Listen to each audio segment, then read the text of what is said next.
Good morning students, welcome in today's class. जल्दी से हैंड रेज कर दीजिए अगर आपको वीडियो एंड ऑडियो क्लियर है। Please raise your hand. Okay बेटा, let start the today's class. बच्चों, we are discussing about the transportation and in yesterday's class we have completed the transportation in the human beings and we have started the transportation in plants. बच्चों, plants के अंदर vascular tissues पाए जाते हैं, xylem and phloem पाए जाते हैं। बच्चों, जाइलम के द्वारा वाटर एंड मिनरल्स का ट्रांसपोर्टेशन होता है from roots to the leaves, और फ्लोएम के द्वारा फूड कंपोनेंट्स का ट्रांसपोर्टेशन होता है from leaves to the different parts of the plant. बच्चों, कल मैंने बताया था कि जाइलम के डिफरेंट कंपोनेंट कौन कौन से हैं। जाइलम के डिफरेंट कंपोनेंट हैं xylem fibres, xylem parenchyma, tracheids and vessels. इनमें बच्चों जो जाइलम पेरेन्काइमा है वो लिविंग होते हैं, बाकी जो भी है कंपोनेंट वो डेड कंपोनेंट्स होते हैं।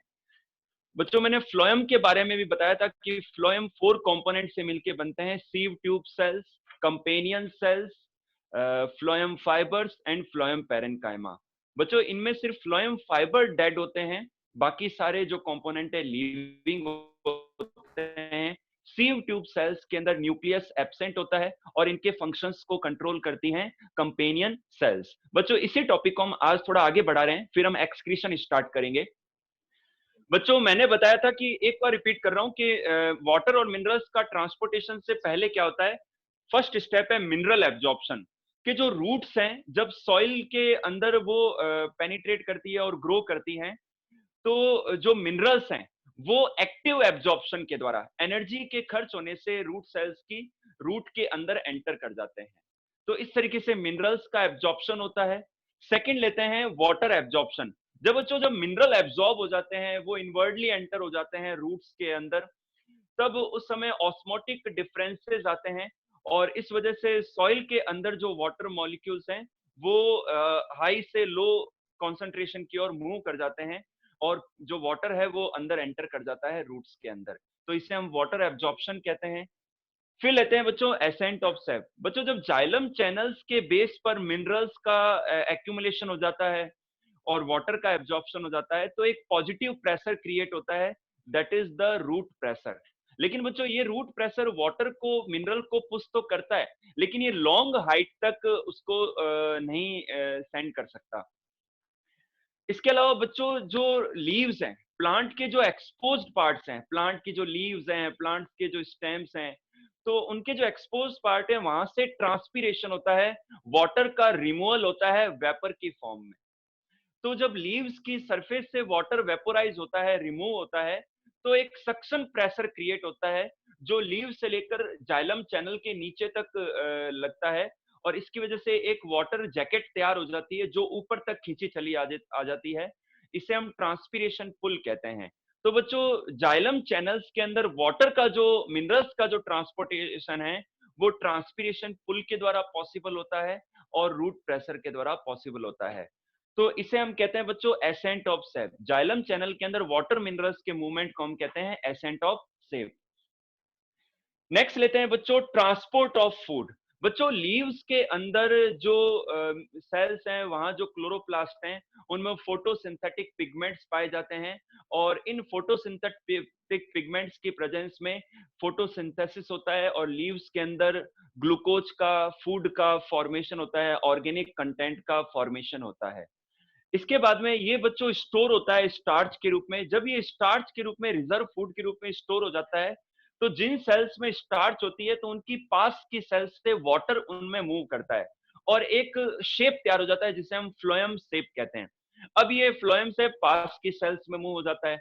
पास की सेल्स में जब मूव होता है तो उसकी पास की सेल्स से फिर से वाटर वहां मूव करता है, ऑस्मोटिक डिफरेंस होने की वजह से। फिर से जो फ्लोएम शेप तैयार होता है, फिर वो नेक्स्ट लेवल पर ट्रांसपोर्ट होता है।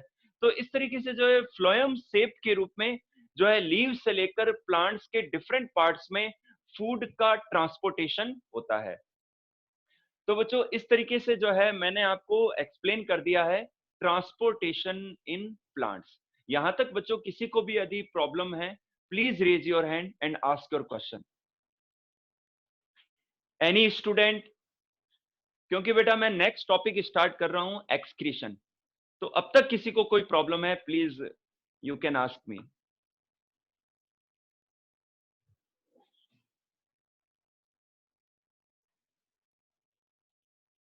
Hello, hello,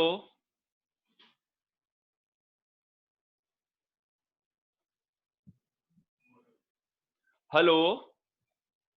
hello, good morning sir. हाँ, गुड मॉर्निंग, गुड मॉर्निंग। हाँ वरुण, बताइए। सर वो वाटर जैकेट वाला समझ नहीं आया। हाँ, देखो बेटा, आपको ये तो समझ में आ गया कि पहले मिनरल एब्जॉर्प्शन होता है जाइलम चैनल के बेस में, फिर मिनरल एब्जॉर्ब हो जाते हैं तो ऑस्मोटिक डिफरेंस आ गया, तो फिर बाहर से अंदर की और वाटर अपनी हाई से लो कॉन्सेंट्रेशन की तरफ मूव कर जाता है रूट्स के अंदर। तो अब वो जाइलम शेप बन गया वाटर और मिनरल का। अब जब ट्रांसपीरेशन होता है तो आपने देखा होगा कि आप एक बाल्टी ले लो और उसके अंदर पानी फिल कर लो और एक पाइप लगा लो उसमें, और दूसरी तरफ से मुंह से सक करो आप। तो मुंह से सक करोगे तो पानी एक बार तो आ जाएगा, फिर आप उसको छोड़ोगे तो वो अपने आप चलता रहेगा, क्योंकि पानी पानी को भी अट्रैक्ट करता है। पानी और पानी के बीच में भी क्या होता है कि एक अट्रैक्शन फोर्स होता है। तो एक से दूसरा जो पानी का मॉलिक्यूल है वो खींचा चला जाता है। तो ट्रांसपीरेशन पुल लगने पर क्या होता है कि जो वाटर जैकेट है ऊपर से लेकर नीचे तक, वो एक सक्शन फोर्स की वजह से ऊपर खींची चली आती है, और जो है वाटर और मिनरल का ट्रांसपोर्टेशन पॉसिबल हो जाता है। अंडरस्टूड? ओके। तो बेटा आपको ये समझ में आया ट्रांसपोर्टेशन इन प्लांट्स टॉपिक। आज हम स्टार्ट कर रहे हैं बच्चों एक्सक्रीशन।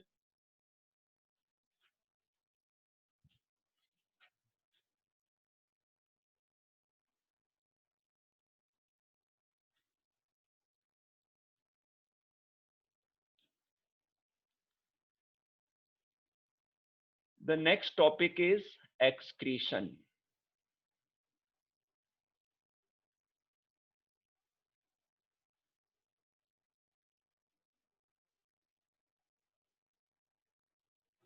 एक्सक्रीशन बच्चों, एक्सक्रीशन क्या है बच्चों? जिस तरीके से हमारी बॉडी में डाइजेशन होता है और जो दूसरे लाइफ प्रोसेसेस होते हैं, तो उसी तरीके से हमारी बॉडी के अंदर या किसी भी लिविंग ऑर्गेनिज्म की बॉडी के अंदर वेस्ट प्रोडक्ट्स भी प्रोड्यूस होते हैं। ये वेस्ट प्रोडक्ट्स कई टाइप्स के हैं, और ये वेस्ट प्रोडक्ट बॉडी में एक्यूमुलेट होते हैं, तो ये जरूरी होता है क्योंकि ये हार्मफुल होते हैं, तो इनको बॉडी से रिमूव करना, सेल से रिमूव करना जरूरी होता है। The removal of the waste products, the removal of the waste products from the body is called excretion. हमारी बॉडी से या किसी भी लिविंग ऑर्गेनिज्म की बॉडी से या सेल से जो वेस्ट प्रोडक्ट्स हैं उनको बाहर निकालना, दिस इज कॉल्ड एक्सक्रीशन। तो बच्चों अलग अलग ऑर्गेनिजम्स में अलग अलग एक्सक्रीशन के लिए ऑर्गन्स पाए जाते हैं। सबसे पहले मैं बात करूंगा यूनिसेलुलर ऑर्गेनिजम्स की। मैं बात करूंगा बैक्टीरिया की, मैं बात करूंगा अमीबा की, और अदर जो यूनिसेलुलर ऑर्गेनिजम्स हैं उनकी। बच्चों जो यूनिसेलुलर ऑर्गेनिजम्स हैं ये सिंपल होते हैं, सिंगल सेल्ड होते हैं। तो इनके अंदर जो भी वेस्ट प्रोड्यूस होता है वो सेल सरफेस से डिफ्यूजन के द्वारा बाहर रिलीज कर दिया जाता है।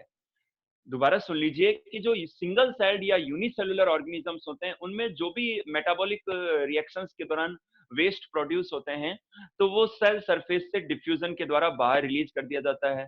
बच्चों मैं अमीबा की बात करूं तो इनमें कॉन्ट्रैक्टाइल वैक्यूल्स होती हैं, ओल्ड फूड वैक्यूल्स होती हैं, तो जिनके द्वारा जो वेस्ट है वो सेल सरफेस से बाहर रिलीज कर दिया जाता है। ये तो बात होगी यूनिसेलुलर ऑर्गेनिजम्स की। इसके बाद में बात करते हैं मल्टी सेलुलर ऑर्गेनिजम्स की।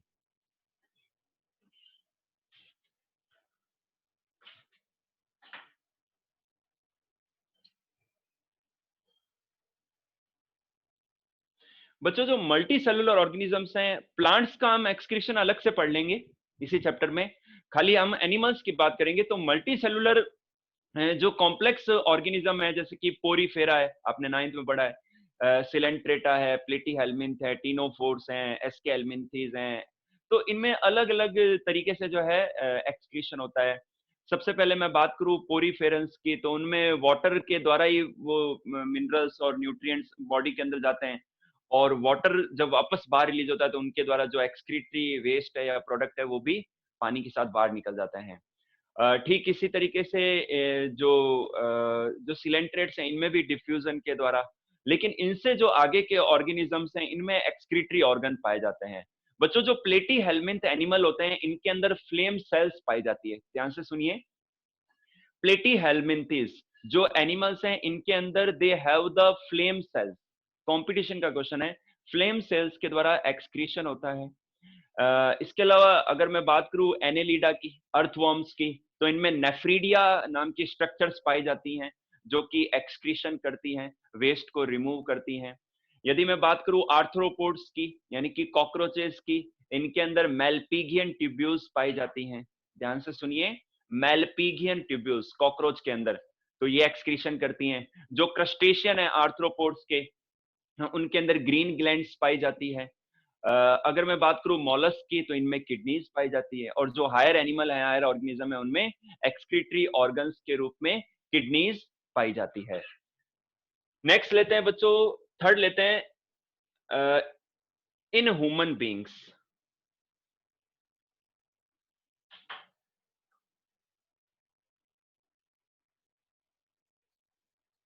बच्चों ह्यूमन बीइंग के अंदर जो है किडनी सिस्टम पाया जाता है, और kidneys are the excretory organs in the human body. इसके अलावा बच्चों ये तो हम डिस्कस करेंगे, किडनी सिस्टम पूरा डिटेल में पढ़ने वाले हैं हम। जस्ट मैंने यहाँ डायग्राम भी ड्रॉ किया है। इसके अलावा बच्चों किन्हीं कंडीशंस में हमारी स्किन, हमारे लंग्स, हमारा लीवर, हमारी लार्ज इंटेस्टाइन, ये भी एक्सक्रीशन का रोल प्ले करती है। फॉर एग्जाम्पल हमारे जो लंग्स हैं, वो जब हम एक्सहेल करते हैं तो CO2 भी एक वेस्ट है, CO2 भी एक एक्सक्रीटरी प्रोडक्ट है। तो जब हम सांस बाहर छोड़ते हैं, एक्सहेल करते हैं, तो CO2 को बाहर रिलीज करते हैं। तो यहाँ पर लंग्स भी एक्सक्रीशन करता है। हम अगर स्किन की बात करें तो हमें पसीना आता है, स्वेटिंग होती है, तो पसीने के साथ में जो एक्सेस वाटर है, जो एक्सेस सॉल्ट है, वो हमारी बॉडी से बाहर रिलीज हो जाते हैं। यदि मैं लीवर की बात करूं, तो लीवर के अंदर बच्चों सबसे पहले जो यूरिया है वो लीवर के अंदर बदल बनता है। ये भी कंपटीशन का क्वेश्चन है। लीवर के अंदर, हमारे अंदर भी बच्चों बनता तो अमोनिया है वेस्ट के रूप में, लेकिन ये अमोनिया कन्वर्ट होता है यूरिया के अंदर लीवर में। फिर ये यूरिया ब्लड में घुल जाता है और ब्लड फिर लेके आता है इनको किडनीज तक, और किडनीज में फिर नेफ्रॉन के द्वारा फिल्टर होकर यूरिया को बाहर रिलीज किया जाता है। तो लीवर भी एक्सक्रीशन में रोल प्ले करता है। इसके अलावा बच्चों जो लार्ज इंटेस्टाइन है, लार्ज इंटेस्टाइन में फीकल मैटर तैयार हो जाता है, और ये फीकल मैटर जो मल है वो रेक्टम से होते हुए एनस के द्वारा बॉडी से बाहर रिलीज किया जाता है। तो बच्चों लार्ज इंटेस्टाइन भी एक्सक्रीशन में अपना रोल प्ले करती है।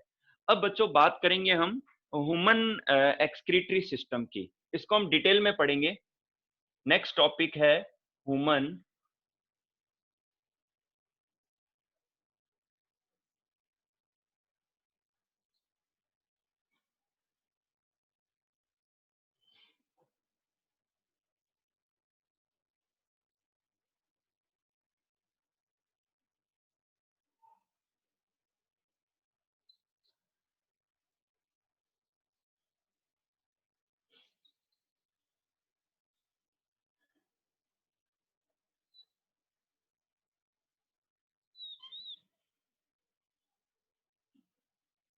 Human excretory system.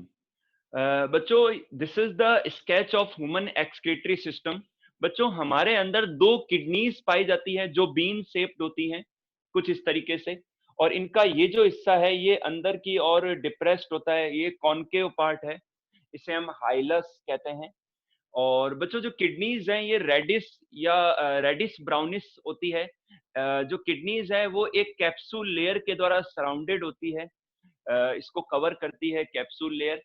किडनीज का जो लेंथ है बच्चों ये 10 से 12 सेंटीमीटर होता है, और किडनीज की जो ब्रेड्थ है ये 5 टू 7 सेंटीमीटर होती है, और जो थिकनेस है ये 4 से 5 सेंटीमीटर होती है। दोबारा सुन लीजिए, किडनीज की जो लेंथ है वो 10 से 12 सेंटीमीटर होती है, किडनीज की जो ब्रेड्थ है ये 5 टू 7 सेंटीमीटर होती है, और किडनीज की जो थिकनेस होती है वो 4 से 5 सेंटीमीटर होती है। इसके अलावा बच्चों ये मैंने एक तरफ किडनी का इंटरनल पार्ट भी बनाया है, तो किडनी का ये जो आउटर पार्ट है पेरिफेरल, इसे हम कहते हैं कॉर्टेक्स, और जो मिडिल पार्ट है दिस इज कॉल्ड मेडुला। जो मिडिल पार्ट है इसे मेडुला कहते हैं।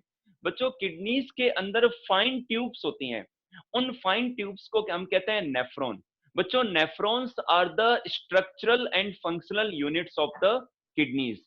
तो बच्चों नेफ्रॉन के जो अपर पार्ट है वो धसे हुए होते हैं कॉर्टेक्स के अंदर, और जो पीछे का पार्ट है वो मेडुला पार्ट में धसा हुआ होता है। बच्चों ये हिस्सा पेल्विस कहलाता है, ये हिस्सा इनका पेल्विस कहलाता है। और बच्चों ये जो किडनीज होती है ये हमारे एब्डोमिनल पार्ट में हमारी डॉर्सल वॉल पर अटैच्ड होती है। जो लेफ्ट किडनी है थोड़ी सी ऊपर की ओर सिचुएटेड होती है, क्योंकि राइट पार्ट में लंग्स लीवर भी हैं, तो थोड़ा सा जो राइट किडनी है वो नीचे होता है और लोकेटेड होता है, और जो लेफ्ट किडनी है थोड़ा सा ऊपर लोकेटेड होता है। बच्चों किडनीज के दोनों किडनीज के ऊपर एड्रिनल ग्लैंड्स पाई जाती है, जिनको आप एंडोक्राइन ग्लैंड्स में और डिटेल में पढ़ेंगे, 10th में है आपके सिलेबस में। इनके द्वारा एड्रिनलिन, नॉर एड्रिनलिन जो हार्मोन रिलीज होते हैं, जो कि एडवर्स कंडीशंस में ह्यूमन को प्रिपेयर करते हैं डिफेंस करने के लिए। इसके अलावा बच्चों ये राइट किडनी है, ये लेफ्ट किडनी है, और किडनी से बच्चों ये ट्यूब्स निकल रही हैं, इन्हें हम यूरेटर्स कहते हैं। तो this is the right ureter and this is the left ureter. अच्छा बच्चों, मैंने आपको बताया कि लीवर के अंदर यूरिया का फॉर्मेशन होता है, ये भी एक कंपटीशन का क्वेश्चन है। लीवर के अंदर यूरिया बनता है, ये यूरिया ब्लड में सॉल्युबल हो जाता है, और ब्लड से फिर आता है किडनीज तक। तो किडनीज तक आता है बच्चों ये आर्टरीज के द्वारा। ये जो आर्टरीज हैं ये जो वेस्ट वाला ब्लड, ऑक्सीजनेटेड ब्लड लेके आती है किडनीज में, ऑक्सीजन तो दे देती है, लेकिन जो वेस्ट है वो यहाँ नेफ्रॉन के अंदर फिल्टर होता है, और फिल्टर होके फिर उसको यूरिन के साथ में बाहर रिलीज किया जाता है। और जो वेस्ट, बिना वेस्ट का जो ब्लड है, वेस्ट रिमूवल के बाद में जो ब्लड प्योर हो जाता है, वो ब्लड फिर वेन्स के द्वारा जो है वापस जो है हार्ट तक जाता है, फिर वहां से लंग्स में जाता है CO2 को रिलीज करने के लिए। बच्चों ये यूरेटर्स हैं, और इनकी लंबाई जो है, इनकी जो लेंथ है अप्रोक्सीमेटली 30 सेंटीमीटर के आसपास होती है। ये डिस्टेंसिबल होती है, और ये कनेक्ट होती है यूरिनरी ब्लैडर से। बच्चों ये एक मस्कुलर ऑर्गन है यूरिनरी ब्लैडर, जिनके अंदर दोनों तरफ की किडनीज यूरेटर्स को लेके आती हैं, और ये यूरेटर्स जो वेस्ट है, यूरिन है, उसको डाल देती हैं यूरिनरी ब्लैडर के अंदर। बच्चों यूरिनरी ब्लैडर की जो कैपेसिटी है वो 1 लीटर तक होती है, या उससे थोड़ी और ज्यादा हो सकती है। और यूरिनरी ब्लैडर के अंदर 300 ml तक जब यूरिन आ जाता है तो एक सेंसेशन होना शुरू हो जाता है यूरिनेशन के लिए। लेकिन जो स्टोरेज है वो जो 800 ml या 1000 ml या 1 लीटर तक चला जाता है, और उसको भी वो हम पेनफुल कंडीशन को सहन कर सकते हैं। लेकिन जो 800 ml या उससे ज्यादा जो यूरिन का अमाउंट है वो पेनफुल होता है यूरिनरी ब्लैडर में, तो फिर यूरिन को बाहर रिलीज करना जरूरी होता है। ये यूरेथ्रा है बच्चों। जो यूरेथ्रा है इसके जो स्फिंक्टर है जब ओपन होते हैं तो यूरिन को फिर बाहर रिलीज कर दिया जाता है। तो यूरेथ्रा के स्फिंक्टर के ओपन होने से जो यूरिन है वो बाहर डिस्चार्ज किया जाता है। बच्चों यूरेथ्रा जो है फीमेल्स के अंदर 4 सेंटीमीटर लेंथ में होता है, जबकि मेल के अंदर 20 सेंटीमीटर लेंथ होती है यूरेथ्रा की। तो बच्चों इस तरीके से जो है ह्यूमन किडनी सिस्टम का जो है स्ट्रक्चर पाई जाती है। अब डिस्कस करेंगे हम नेफ्रॉन के बारे में, क्योंकि नेफ्रॉन समझना बहुत जरूरी है। Nephron is the structural and functional unit of the kidneys. बच्चों this is the sketch of nephron. ये फाइन ट्यूब्स है, ये आपके सिलेबस में भी है, इसको हमें ध्यान रखना जरूरी है। बच्चों ये जो कप शेप्ड पार्ट है, इस कप शेप्ड पार्ट को कहते हैं बोमेन्स कैप्सूल। नेफ्रॉन का ये जो पार्ट है this is called Bowman's capsule. अब बच्चों इस बोमेन कैप्सूल के अंदर आर्टेरियोल्स आती है, जो एंटर होती है उन्हें हम कहते हैं एफरेंट आर्टेरियोल। और यहाँ बच्चों ये इनका गुच्छा सा पाया जाता है कॉइल्ड फॉर्म में, इसे हम कहते हैं ग्लोमेरुलस। क्या कहते हैं? ग्लोमेरुलस। अच्छा बच्चों, ग्लोमेरुलस और बोमेन कैप्सूल के बीच में एक और मेम्ब्रेन होती है, जिसे हम बेसमेंट मेम्ब्रेन कहते हैं। बच्चों बोमेन, थोड़ा सा मैं डेप्थ में बता रहा हूं कि जो बोमेन कैप्सूल है उसके इनर लाइनिंग में भी जो सेल्स है वहां बीच बीच में छेद पाए जाते हैं, और वहां की जो सेल्स हैं उन्हें हम पोडोसाइट्स कहते हैं। तो पोडोसाइट सेल्स के बीच में पोर या छेद पाए जाते हैं। ये बच्चों आर्टेरियोल है जो यहाँ से एमर्ज हो रही है, this is known as efferent arteriole, इसे हम कहते हैं इफरेंट आर्टेरियोल। अब बच्चों ये इफरेंट आर्टेरियोल बाहर निकलता है, और ये एक वेब के रूप में, एक जाल के रूप में जो किडनीज के नेफ्रॉन के जो दूसरी ट्यूब्स के पार्ट हैं वहां चारों ओर उसको सराउंड कर लेता है। तो इन्हें हम कहते हैं पेरीट्यूब्युलर कैपिलरीज। क्या कहते हैं? पेरीट्यूब्युलर कैपिलरीज। और इन्हें हम वासा रेक्टा भी कहते हैं। आगे बच्चों और समझेंगे इनका क्या रोल है। अच्छा बच्चों, glomerulus and Bowman's capsule, glomerulus and Bowman capsule को कंबाइनली कहते हैं मेल्पिगियन कार्पसल्स। क्या कहते हैं? मेल्पिगियन कार्पसल्स कहते हैं। अब बच्चों देखिए, यहां पर ये जो कॉइल्ड ट्यूब आ रही है, इस कॉइल्ड ट्यूब को कहते हैं पीसीटी, प्रॉक्सिमल कॉन्वोल्यूटेड ट्यूब्यूल। क्या कहते हैं? Proximal convoluted tubule. प्रॉक्सिमल का मतलब पास की, कॉन्वोल्यूटेड यानी कि कॉइल्ड ट्यूब। इसके बाद में यहां बच्चों आते आते क्या होता है कि ये ट्यूब थोड़ी और पतली हो जाती है, और ये जो यू शेप्ड पार्ट है इसे हम कहते हैं Henle's loop. This is called Henle's loop.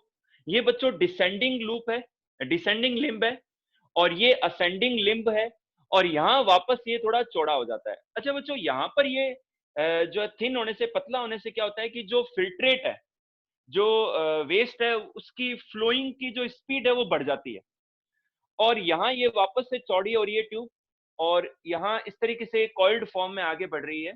इसे हम कहते हैं डिस्टल कॉन्वोल्यूटेड ट्यूब्यूल। क्या कहते हैं? डिस्टल यानी कि दूर की, डिस्टल कॉन्वोल्यूटेड ट्यूब्यूल, शॉर्ट में डीसीटी कह सकते हैं। और बच्चों ये एंटर हो जाती है यहाँ पर, इस डक्ट को कहते हैं कलेक्टिंग डक्ट। और बच्चों ये कलेक्टिंग डक्ट खुलती है पेल्विस में। आपने किडनी समझ ली है, किडनी का जो पेल्विस पार्ट है उसमें जो कलेक्टिंग डक्ट है ये ओपन होती है, यानी कि जो वेस्ट है वहां पोर हो जाता है, फिर पेल्विस से यूरेटर के अंदर, और यूरेटर से फिर आ जाता है यूरिनरी ब्लैडर में, और यूरिनरी ब्लैडर से जो यूरेथ्रा के द्वारा जो यूरिन है उसको बाहर रिलीज किया जाता है। तो बच्चों ये स्केच है नेफ्रॉन का। अच्छा बच्चों, ये जो पेरीट्यूबुलर कैपिलरीज हैं, तो ये आर्टेरियोल से फिर वापस से इनसे वेन्स बनती है, इनके ब्रांच होने से, और फिर उन ब्रांचेस के वापस से कमाइन होने से वेन्स बनती है, वेन्यूल्स बनती है। तो ये रीनल वेन्यूल है जो कि बाहर निकलती है, और वेन्स के द्वारा जो वेस्ट के बिना जो ब्लड है उसको आगे पास करती है। अब बच्चों बात कर लेते हैं कि यूरिन का फॉर्मेशन कैसे होता है। बच्चों ध्यान से सुनिए, यूरिन के फॉर्मेशन में कुछ स्टेप्स हैं। पहला स्टेप है ग्लोमेरुलर फिल्ट्रेशन। बच्चों फर्स्ट स्टेप है, मैं लिख देता हूं यहां पर, ग्लोमेरुलर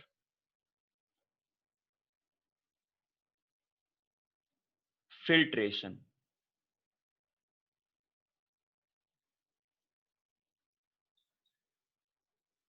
सेकंड स्टेप है बच्चों रीएब्जॉर्प्शन।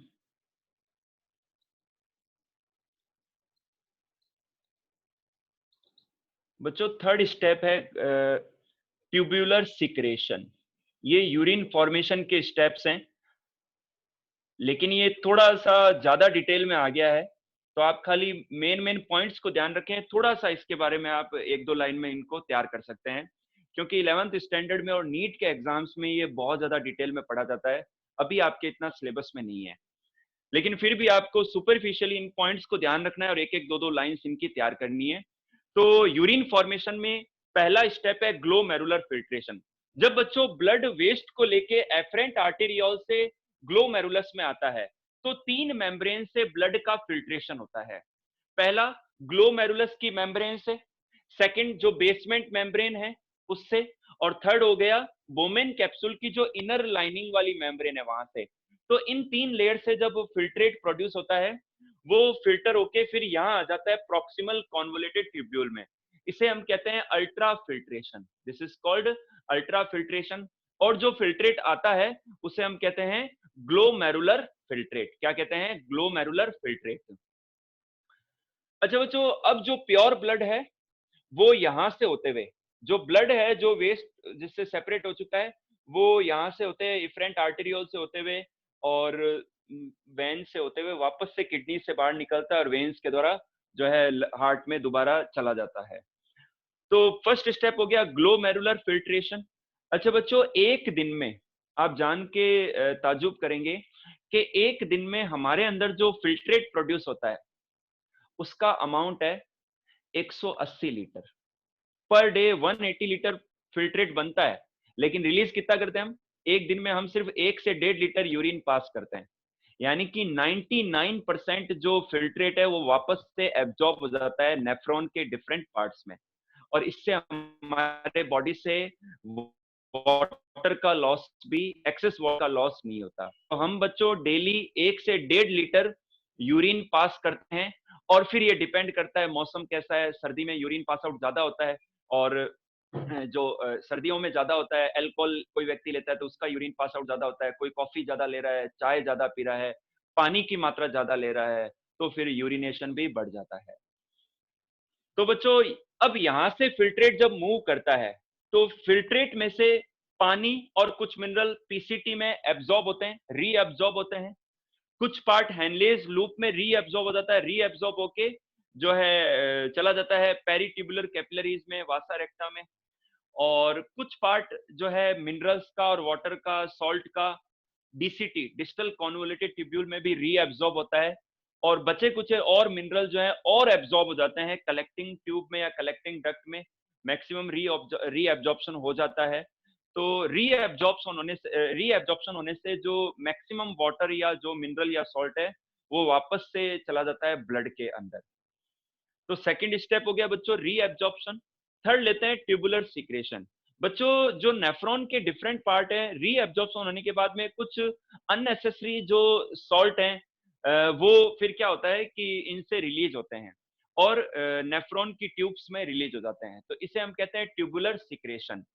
लास्ट में बच्चों जो कलेक्टिंग डक्ट है वहां पर एकदम कॉन्सनट्रेटेड जो वेस्ट है या यूरिन है वो तैयार हो जाता है, और ये जो कॉन्सनट्रेटेड यूरिन है ये चला जाता है पेल्विस में, और फिर पेल्विस के द्वारा ये यूरेटर्स में, और फिर यूरेटर से यूरिनरी ब्लैडर में, और यूरिनरी ब्लैडर से यूरेथ्रा के द्वारा बॉडी से बाहर रिलीज किया जाता है।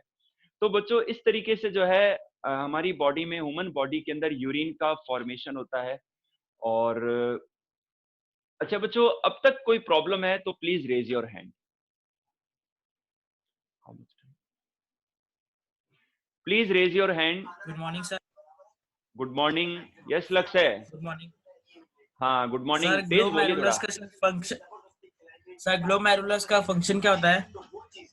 बेटा ग्लोमेरुलस का फंक्शन यही है कि जब ब्लड यहाँ से आता है तो ग्लोमेरुलस के द्वारा फिल्टर होता है ब्लड, तो जो वेस्ट है वो फिल्टर होके कहाँ जाता है, इनमें आ जाता है पीसीटी के अंदर, और जो ब्लड है वो वापस से बाहर निकल के वापस बॉडी के अंदर आगे वेन्स के द्वारा हार्ट तक चला जाता है। आगे बात समझ में? तो फिल्ट्रेशन का काम है ग्लोमेरुलस का। Any other?